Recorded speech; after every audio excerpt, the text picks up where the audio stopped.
S'il y a bien quelque chose qui m'a touché et qui m'a surpris, c'est l'ampleur des dégâts de la riposte iranienne. Moi, je m'attendais vraiment à ce qu'il y ait, très sincèrement, des dégâts.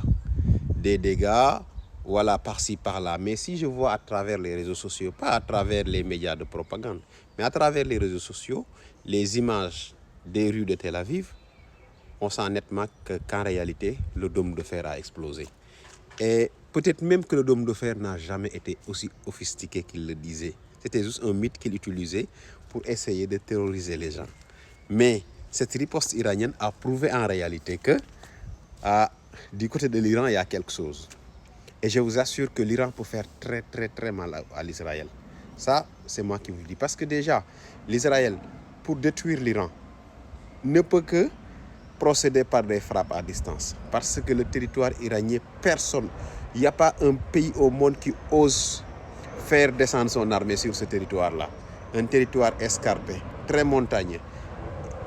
Jamais les États-Unis vont envoyer des soldats sur le front. Ils peuvent faire des opérations commando, mais jamais envahir le pays comme ils l'avaient fait en Irak ou en Afghanistan.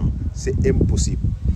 Le deuxième élément qui se heurte aujourd'hui, le deuxième problème auquel se heurte Israël, c'est la distance entre l'Iran et l'Israël. Parce qu'un avion ne peut pas quitter directement les bases aériennes de l'Israël et aller bombarder l'Iran et revenir. Il lui faut des avions spécialisés dans le ravitaillement. Et ces avions-là, l'Israël n'en dispose pas. Il faut l'aide des États-Unis.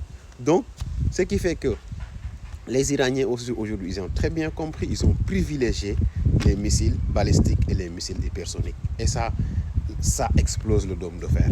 C'est pourquoi vous avez vu les dégâts sur les villes de Tel Aviv et sur la ville de Tel Aviv. Et je pense que plus on avance, plus on verra que l'Iran a de nouveaux outils, a de nouvelles possibilités pour faire mal.